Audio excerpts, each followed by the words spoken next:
Hello and welcome to the first Iowa Prep Sports podcast of the 2021-22 school year. Nathan Ford with the Gazette, joined by the Gazette's Jeff Linder. We've got a new school year underway, Friday Night Football, Week 1 coming up this week, and you were at your first sporting event of the year on Tuesday, volleyball. Yeah, I had Iowa City West and Kennedy volleyball at Kennedy on Tuesday. And Kennedy played really well. Very impressive. It's a team that was kind of down in the standings last year, but they look like a team that probably should be in the hunt in the MVC Valley Division race. It is just one match, and we'll know quite a bit more Thursday after the MVC MAC challenge. But Kennedy looked like a very good ball club to start the season. Nice. Yeah, the weather out there is kind of misleading because it feels like the middle of summer still, but we do have our first Friday Night Football coming up of this week.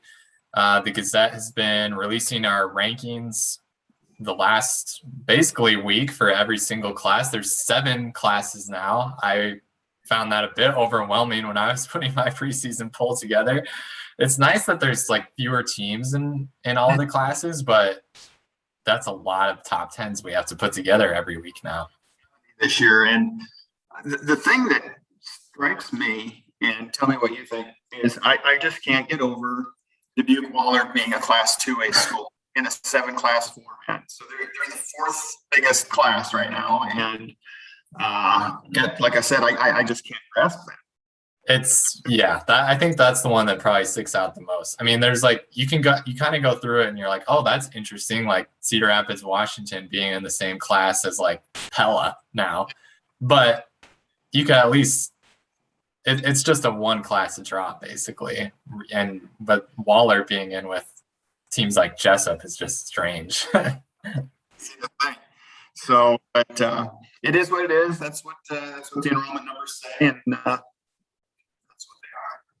all right, let's go through some of these rankings here. Class 5A, let's start there. That's released Thursday, so as we're recording this, it hasn't been published yet, but it will be by the time this podcast is out.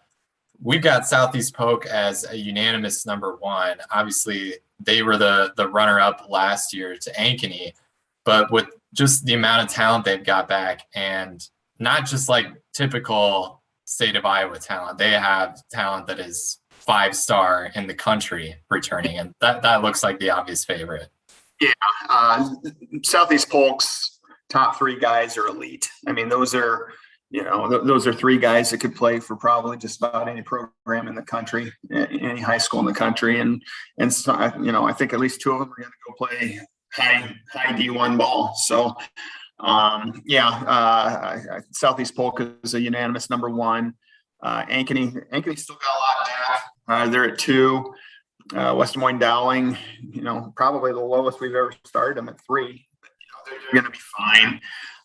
We got Cedar Falls and Pleasant Valley sharing the number 4 spot, and then West Des Moines Valley at 6, and then Centennial, which I think were they 2-6 last year? But they might have played the toughest schedule in the state. Mm-hmm. And they've got a lot coming back. Actually, we've got them at 10. Prairie at 7, Kennedy at 8, Waukee 9, and Ankeny Centennial at 10. Yeah, that's so the obvious, storyline there too is that Central Iowa is the sort of the kings of 5A or large class football, what used to be 4A.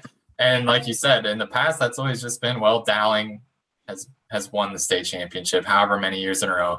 Valley was always going to give them a game. Waukee had been climbing up. Now that district is split into 2 high schools.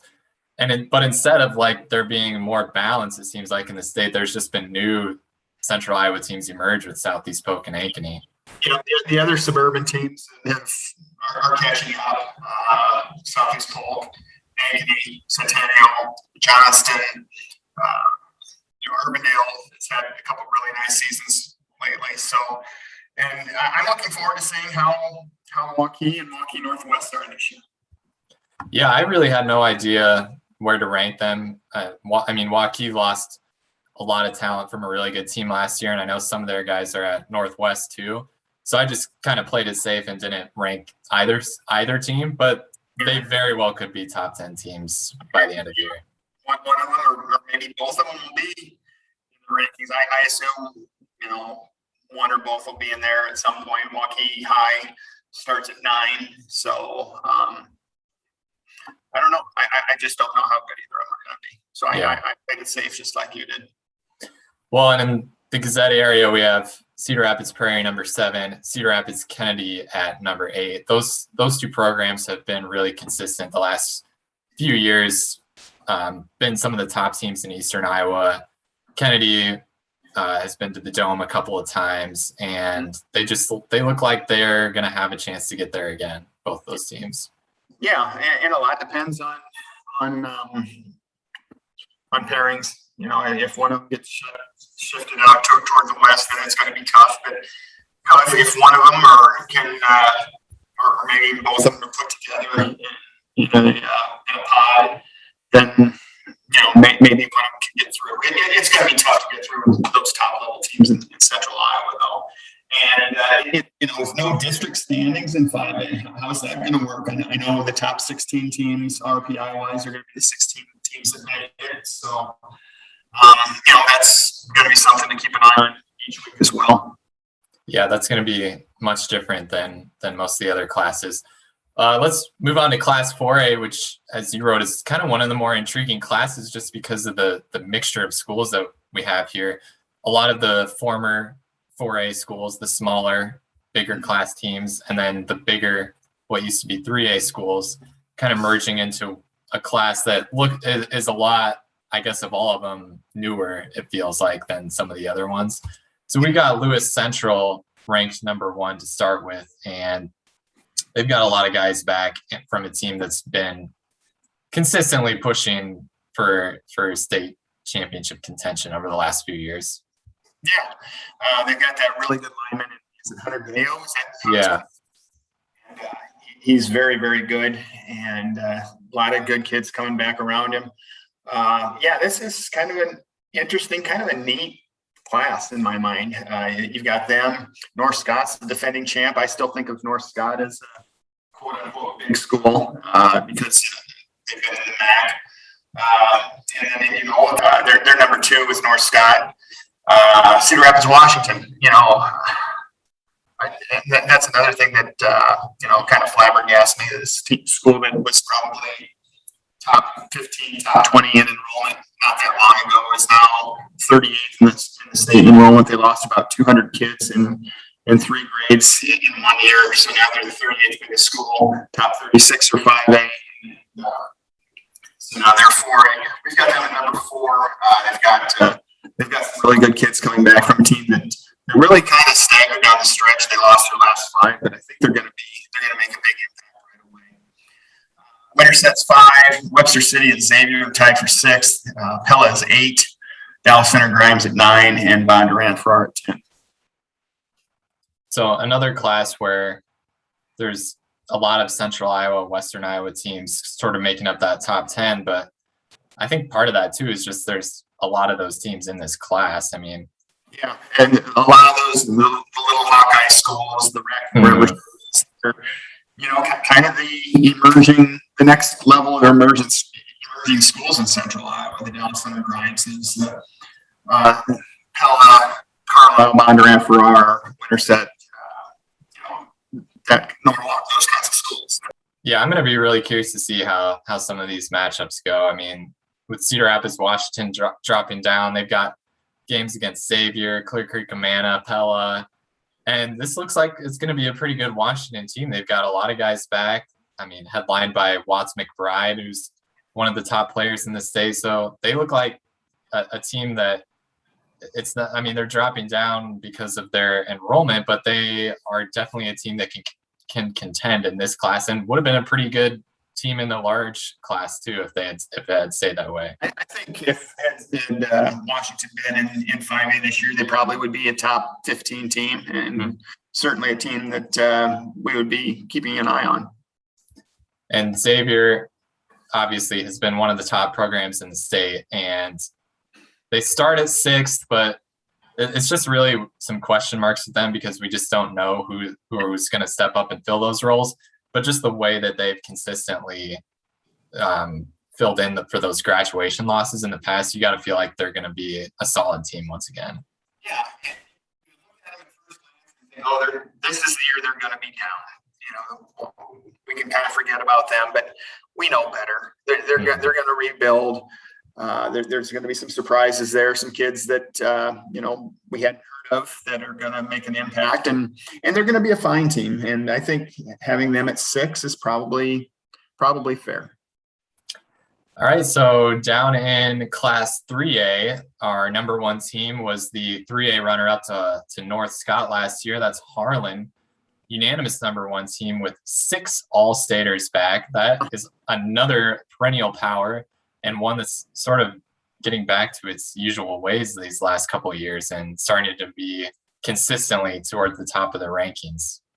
Yeah, they've got some really good kids coming back. 6 All-Staters. I mean, that's a lot. That's a lot. That's a lot of talent coming back. And but there's some good teams in 3A. They're going to push them. We're starting Boyden Hull Rock Valley at 2, followed by West Delaware at 3, Sergeant Bluff Luton at 4. Independence, I think, is going to be really good. We've got them at 5. They've got a really good back coming back and some really good kids around him. Solon at 6. And then rounding out the top 10 are Davenport Assumption, Humboldt, Mount Vernon, and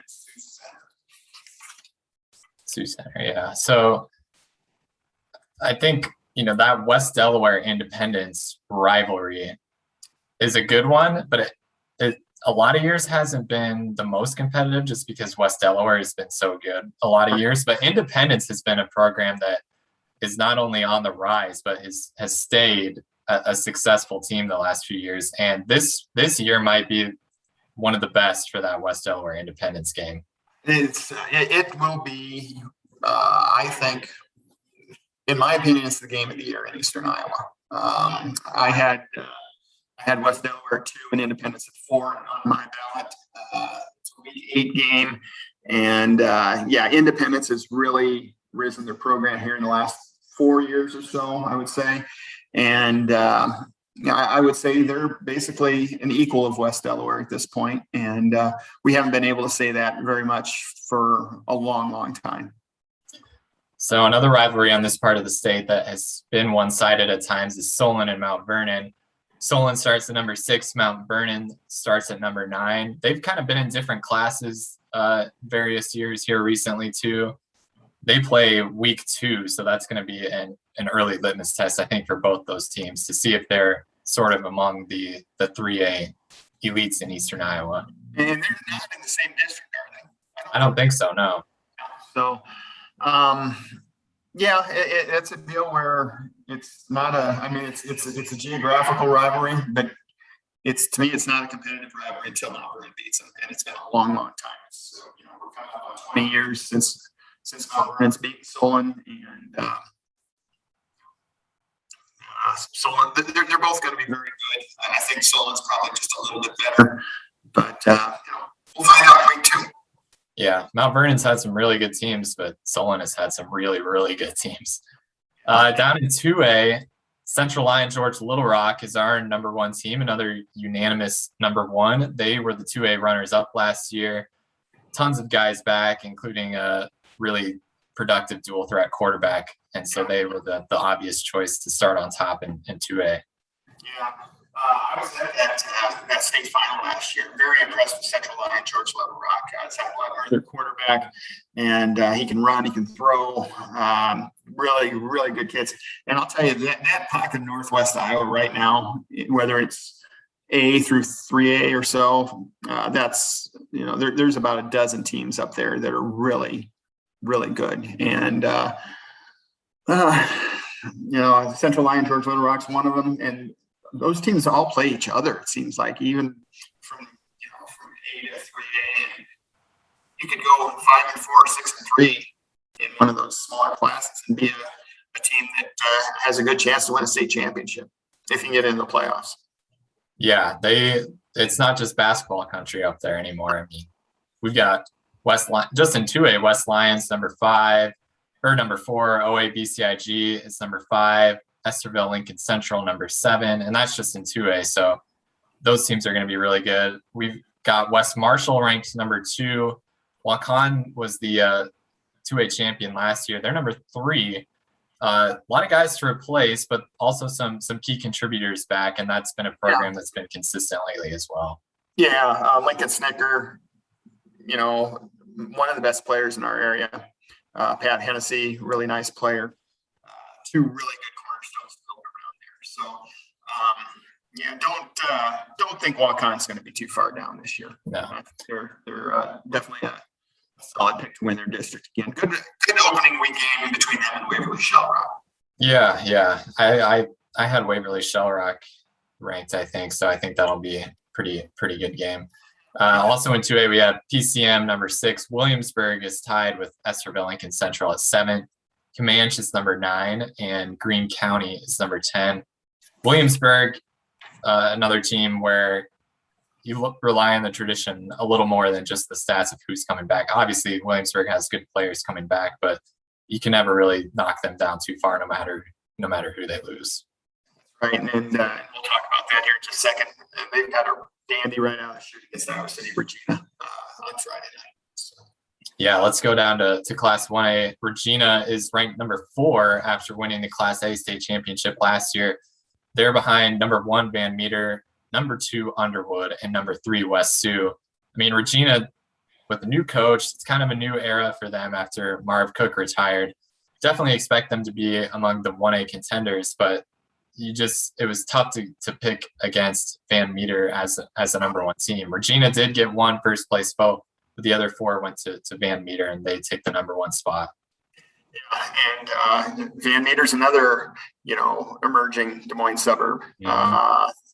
And they've got some good kids coming back. You went through the top 5. You went through the top 4 there, and then after 4 is Waterloo Columbus at 5, and then MFL Marmac, which makes the jump back from A to 1A at 6. South Central Calhoun at 7, Sigurd Kyoto at 8, and then Pella Christian and Cascade. Yeah, MFL Marmac is a team that's intriguing to me. I think it was a couple years ago we had a story about how they were having their first winning season since the 1990s, and now they're a preseason top 6 team despite jumping up a class. They've got a backfield with a couple of 1,000-yard rushers back with an excellent nickname. Cullen McShane and Gabe McGoo make up the McDouble for MFL Marmac, so that's going to be tough for 1A defenses to contend with. I think Sigourney Kyoto, too, is a team that surprised some people last year just because those are 2 small schools that combine and then move up a class than what they would be on their own probably.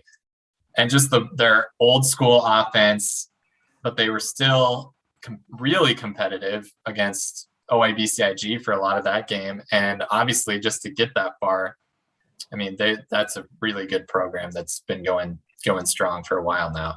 A long time. Ever since I was there 30 years ago, 40 years ago. I mean, that's a good program. And, what more can you say? Yeah. And then Cascade at number 10. And then West Branch is that first team receiving votes. Obviously, that's a program you can never count out either. Right. And they're going to be really strong. And we'll know a lot more about them after Friday night as well. All right, Class A rankings. The runner-up to Regina last year, Grundy Center, is number 1, led by quarterback Logan Knock coming back. They've got plenty of talent returning and got 4 first-place votes. Logan Magnolia is number 2. They got the other first-place vote. Yeah.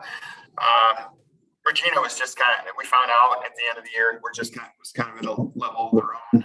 Grundy Center is probably kind of a distant second in that class, but with Knock coming back, some other good kids around him, I think I thought that was a pretty easy ID as far as the number 1 team coming in this year. And then, like I said, Logan Magnolia at 2, and then we went Hartley, Melvin, Sanborn at 3, Lisbon and West Hancock are tied for 4, and then at 6 is St. Albert, and then Mason City Newman at 7. Mount Ayr is 8, St. Ansgar, Oakland Riverside are tied for 9th. So Lisbon was 7-3 last year, went to the round of 16 in Class A, and now looks to be, with Regina having moved up, possibly the top team in the Gazette area in Class A. And good athletes. The emergence of the boys track program and the football program have kind of gone hand in hand. We know what they do in wrestling over there at Lisbon, a very good program, and just kind of going through some really good male athletes right now. They've had good baseball teams as well, a couple state tournament appearances, and even this summer with a really young team got to state. They have an intriguing week 1 game against West Branch. Yeah. And I would say that might be about as good a game as this game as we're going to have to see Lisbon play this year, because I think they're a very, very heavy favorite in their district. And Lisbon is getting a chance to play on its home field for the first time in a couple of years. They've been playing at Cornell, which is obviously a cool relationship there, but to have your own field in your hometown, that's going to be a cool environment on Friday night. New, very much improved, renovated facility they have at Lisbon. So I think that's a neat place. It's a neat place to watch a game anyway, but it's really going to be with the new track and all that. Okay, so 8-player rankings. Our number 1 team to start the season did not get a first place vote, and that was Cam of Anita. Obviously, that means a lot of people voted them really high, and there just wasn't a consensus. So Cam starts at number 1, but nobody has much faith that they'll stay there, I guess. Well, I think they play Fremont Mills right away, or they play right away. Yeah. One of those 2 right away, and the other one soon. So all 5 of our panelists had Cam and Anita in the top 4. You had them at 2, I had them at 3. So lots of intense for the. Yes.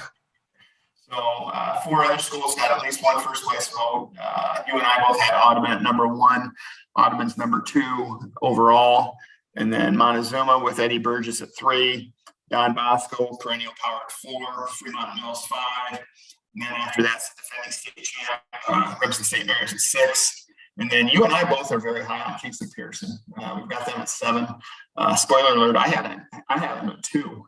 Even though they were 4 and 5 last year, I think they're going to be really, really good and didn't lose hardly anything. So we're starting them at 7, and then it's Janesville 8, New London 9, and tied for 10 between each of them. Okay, so our number 3 team, Montezuma, is one that people are probably going to be familiar with, especially around this area. And especially with the quarterback, Eddie Burgess, coming back, who had numbers last year that were honestly hard to believe. 3,803 passing yards, 1,148 rushing yards, 89 touchdowns. Also threw in 91 tackles on defense. That is going to be a fun team to watch. And KJ Pilcher, our colleague, wrote about that. And Eddie himself said, enjoy the show. And I didn't realize until after the fact that they played a game on Saturday. They beat 57-24. It was close for a while. I think it was 30-18 at halftime. And then I think Montezuma put up 4 touchdowns in the third quarter, which they're prone to do. And so good start for them. And I anticipate them that they'll go, they'll be playing defense.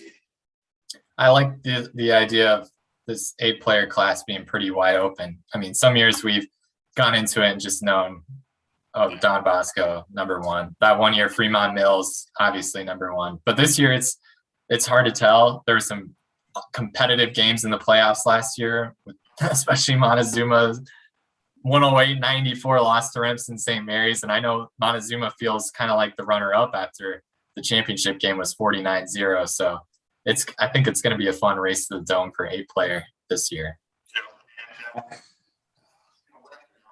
Schools that play 8-player football, so it's I think there's more depth there, and I imagine that some more schools have kind of figured it out a little bit. If you can play a little bit of defense in 8-player football, you can be pretty darn good. Yeah. You don't want to be giving up 108 points, but if you can score almost 100, then you give yourself a chance. Okay, so week 1 coming up this Friday. what game are you going to be covering, and what can you tell us about that? Well, I'm going to be at Iowa City West. It's kind of a dual role for me on Friday. I'm going to be handing off the Athlete of the Year awards, the trophies, the banners, and all that to Aurora Road here and to Marcus Morgan at halftime. So that's a lot of the reason I'm going down there, and simply also because it's going to be a good football game. I think there's a lot of unknowns both for Kennedy and for Iowa City West. Who wins that game? I really don't know. Well, some of the other games that we're going to be covering here at the Gazette on Friday, Jeff Johnson will be out at Kingston Stadium for Cedar Rapids, Washington, and Cedar Rapids, Jefferson. Obviously, people excited to see what this Washington team looks like, but Jefferson has kind of been an interesting story this offseason too. There was some uncertainty about whether the Jayhawks would even be able to field a varsity team. Good news is it looks like they will have enough for a team, but that's something to keep an eye on too, is the participation numbers there at Jefferson. There's obviously going to be some younger guys probably having to step into a varsity role, and the hope is that the program can just start to build from here and keep those numbers out. Yeah, Washington definitely a pretty heavy favorite in that game. Really big expectations and hopes there. Jefferson, hopefully they can get through the season and maybe pick up a win or two. But it's going to be an uphill climb for the Jayhawks this year for sure. So then KJ Pilcher is going to be out at Xavier to cover the Saints against Western Dubuque. Western Dubuque, a team we didn't really talk about, but that's been they obviously won a state championship a couple years ago. Been a really strong program. I think they're just receiving votes this year, but that's kind of been a fun little rivalry between Western Dubuque and Xavier. Yeah, it's developed into a really good rivalry. They're opening against each other again this year, and I like that they're playing each other to start the season. Ryan Plagencool is going to be covering Iowa City High and Iowa City Liberty. Liberty, another one of those smaller, big programs that's going to be down in 4A. So kind of like their first few years when they were in 3A, it's going to be kind of an interesting fit for Liberty in that class. Yeah, both those new head coaches there, Mitch Moore at City High, James Harris at Liberty. Liberty's won the last two, a couple close games. I think it was 23-20 a couple years ago. Last year was 28-24. I think that's going to be a really, really competitive game against two teams that are hoping to make a little bit of a move up this year. And we've got Coley Klein covering Clear Creek Amana at Marion, a playoff rematch. Marion pulled the upset last year against Clear Creek Amana. They've got quarterback Alex Moda back, who's getting some Division I interest as an athlete. So both those teams are going to be teams to watch this year, it looks like. Who's going to be the first one to call them the Indians this year? Who's going to Yeah, that's the Marion Wolves, everybody, and the Comanche Storm. Yeah, still red and gold, but we'll get used to it. And I think they're going to be a little better this year. They're 3-5. I heard that they were very competitive in a scrimmage with Kennedy last week, and their top level guys are pretty darn good. Yeah, they clearly started to put stuff together toward the end of the year last year with a pretty young team, and I like the Marion Wolves look, the new logo, and the red and gold still looks good. I like the rebrand there. We're also going to be covering Muscatine and Linn-Mar, Pleasant Valley and Prairie, and Williamsburg, Regina. Those last couple games could be really, really good. Williamsburg, Regina, we talked about that a little bit. And I think, small school game, that'll be a good one as well. All right. So week 1 kicks off Friday. The Gazette will have tons of coverage online Friday night at thegazette.com. We'll have a live scoreboard. We're going to have reports from all those games that we just talked about. We're going to have a show just very similar to this one here on Friday, where we go through the scores, some of the big games. We'll have some reports from out in the field. That'll be available on Friday night. Obviously, you can, if you're hitting the sack early, you can check that out on Saturday morning as well. So week 1 coming up. Have you put in the work over the off season? You've taken things one day at a time. Have you been going 1-0 every single day? And now, are you ready for the first game of the season on Friday? We've got all cliches covered here.